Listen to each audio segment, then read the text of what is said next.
All right, so we are going to go ahead and start on our next unit before fall break. I know that does not sound appealing to you, but this lesson is just really all review, so I thought it'd be okay if we go ahead and look at this, and then after fall break we'll really get into the rest of our log unit.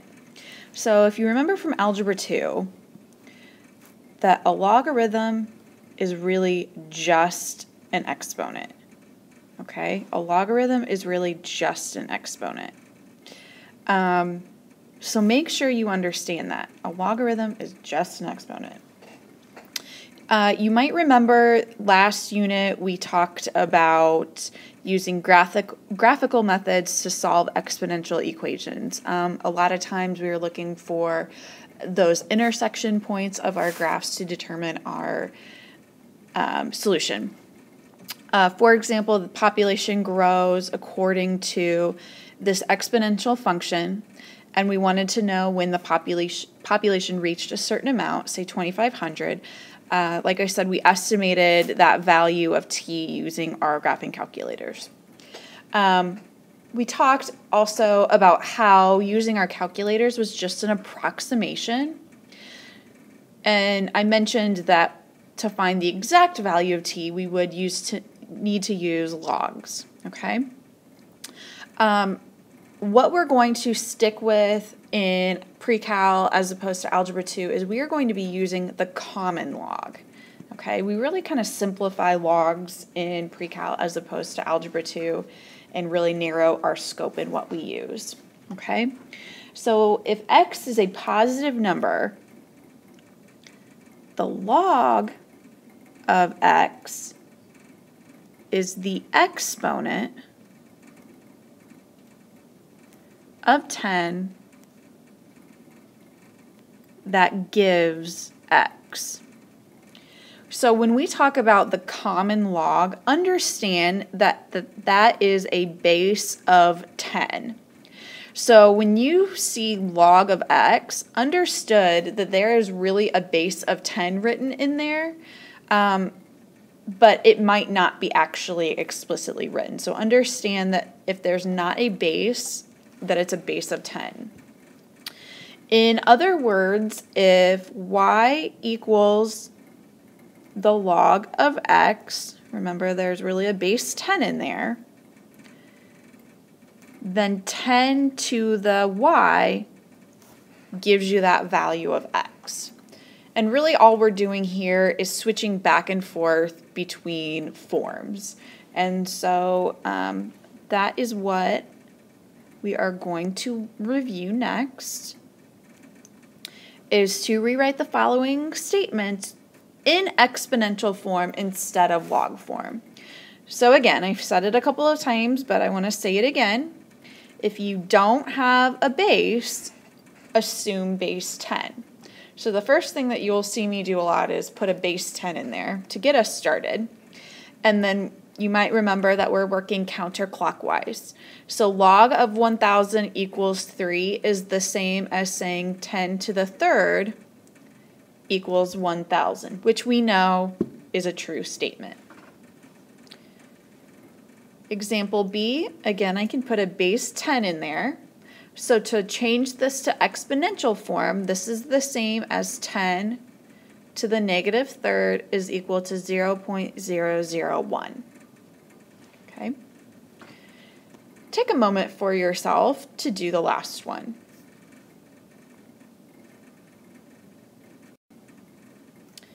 All right, so if we put our base 10 in there and then go counterclockwise, this is the same as 10 to the 1.69897 equals 50. And you can put that in your calculator. It should give you 50, okay? What we're going to do next is go the complete opposite direction. We're going to write our exponential equation in log form. Again, you might remember from Algebra 2, we're still going in a counterclockwise direction, but we're starting with our logarithm, okay? The 10 is our base, just like it's a base here with the exponent of 3. When we write it in log form, it's still the base of our log. So log base 10, we go counterclockwise, of 1,000 equals 3. On our second example, we do the same thing, starting with our log, with our base of 10, going counterclockwise, so log base 10 of 0.0001 equals -4. Just like before, go ahead and try the last one on your own. All right, we should have log base 10 of 7.94328 equals 0.9. So that is straight, just basic review from Algebra 2. Hopefully that's coming back to you. So what I really want to get in is the rest of this material. In the fact that logs and exponential functions are inverses. So what that means is the operation of taking a log is the inverse of the exponential function and vice versa. In other words, one undoes another, just like addition undoes subtraction. So for any number n, the log of 10 to the n is equal to that value n. So remember, this is log base 10. So base of 10, log of base 10 of 10 to the n will equal that value. Going the other way, 10 to the log of n also gives you that number. So when your bases are the same, they undo one another. All right, so for example, specific example showing this. Log of 10 to the power of 8.3. Again, remember that this log has a base of 10. So because you're taking log base 10 of 10 to the 8.3, this whole expression is just equal to that exponent 8.3. If you look at the second example, this is the other way. So 10 to the, again, you have a base 10 of 3.5. That whole expression is just equal to 3.5. Finally, example C, 10 to the log base 10 of x minus 2 is just equal to that quantity, x minus 2. Okay?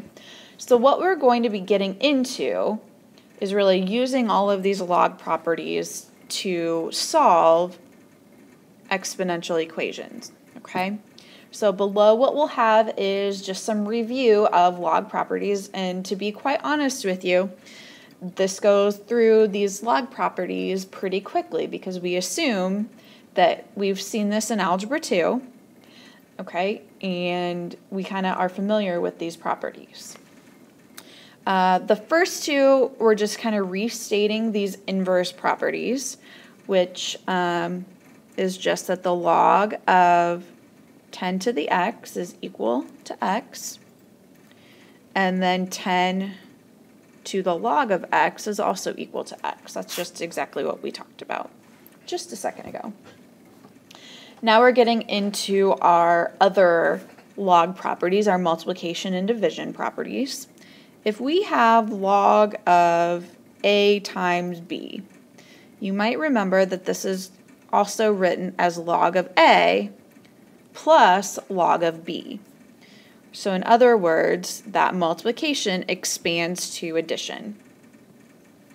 If I have a quotient, so log of a over b, we can expand that to log of a minus log of b. So that division expands to subtraction. I'm going to write our last one in a different color because it's super, super important, and it's the one that we use the most, and that's our power property.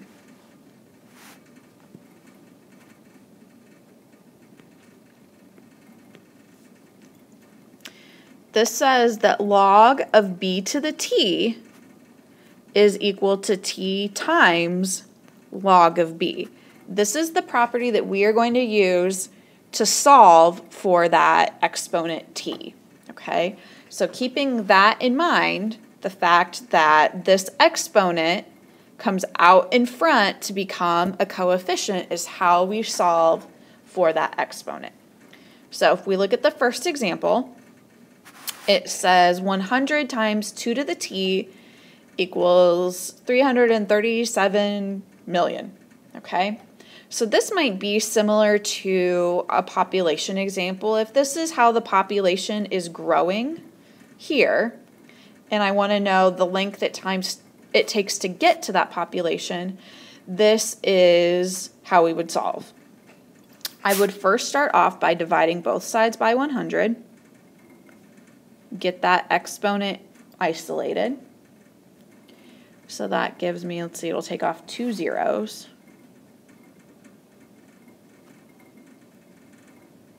Oops.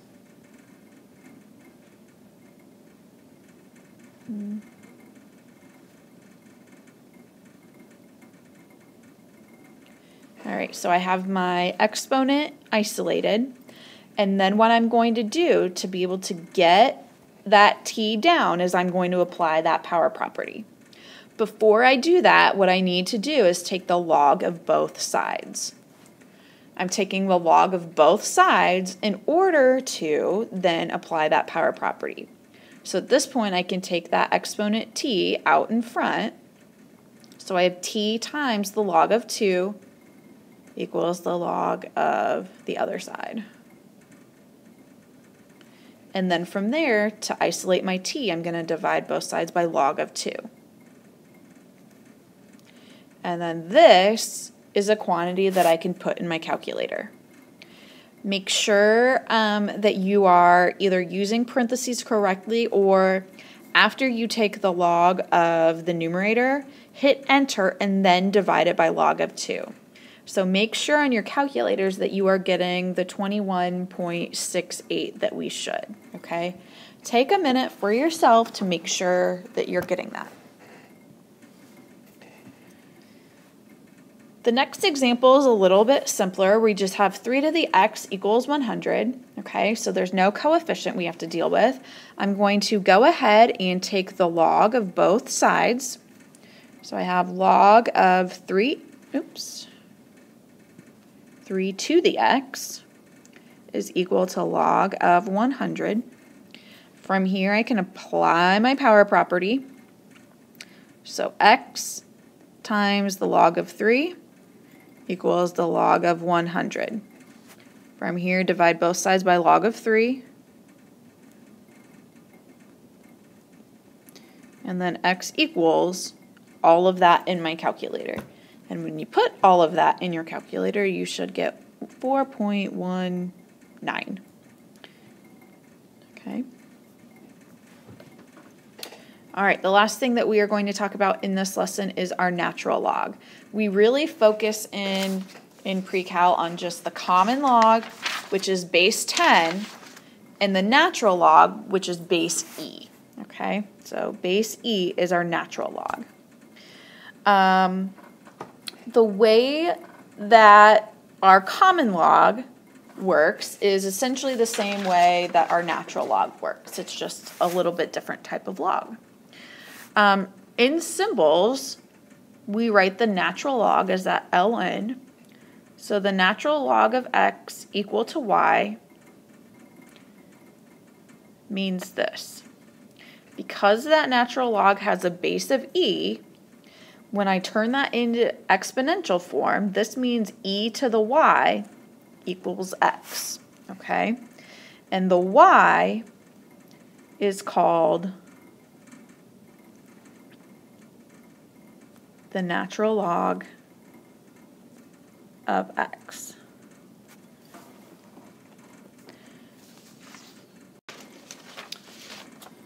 All right, so our natural log has pretty similar properties to our common log, and this is going to look almost identical, but we do want to summarize it for our natural log as well.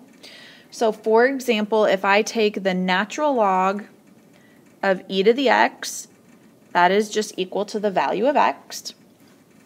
If I take e to the natural log of x, that is also equal to x, because the functions e to the x and the natural log of x are inverses.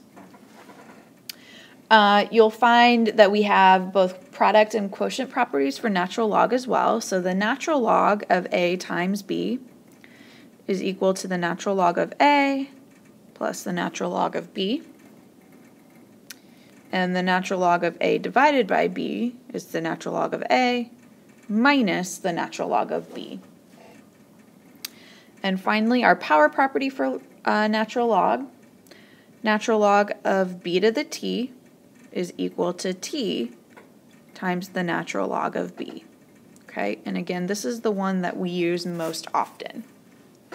I do want to point out that on page 148 of your textbook are some misconceptions that people have regarding logs. I really super duper suggest that you go to page 148 at some point and read through those misconceptions, okay?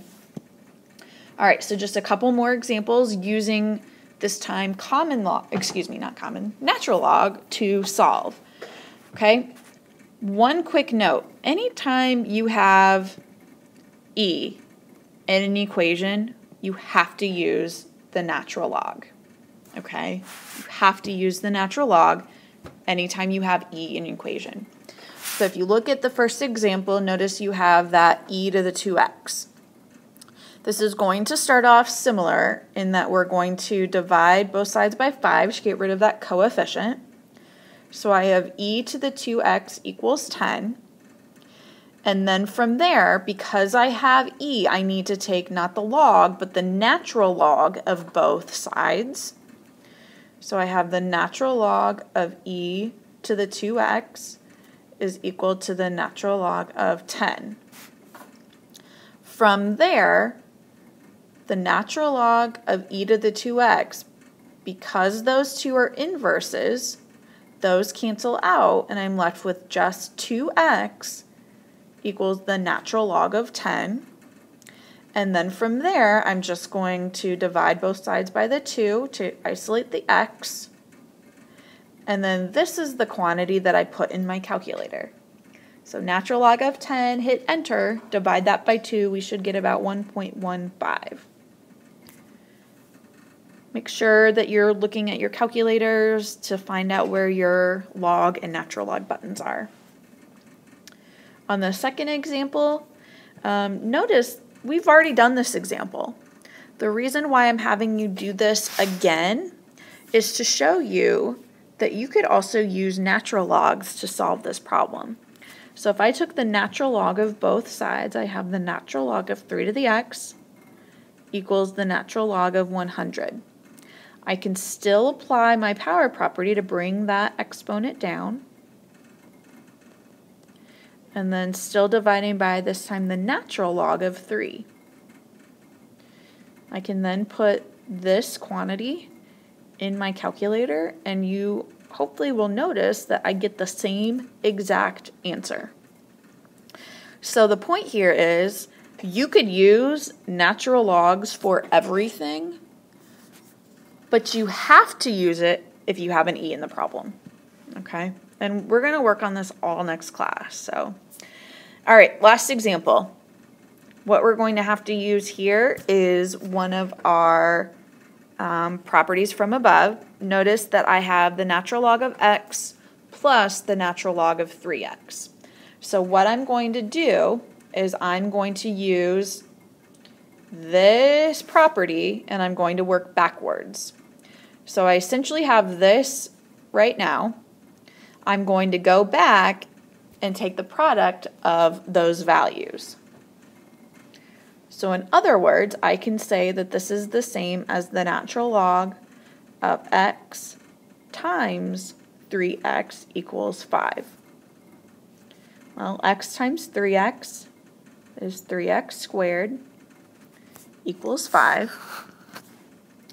From here, what we're going to do is remember that natural log has a base of e, and so I'm going to write in that base of e, and then I'm going to go counterclockwise to put this back in exponential form. So e to the 5th equals 3x squared. e to the 5th then is a value that you can get on your calculator. But before I put that on my calculator, I want to go ahead and divide both sides by 3. So I have e to the 5th over 3 equals x squared. What I'm going to do from there, go ahead and enter that on your calculator. Keep that value in your calculator and then take the square root to get x by itself. When you do all of that, you should get 7.034.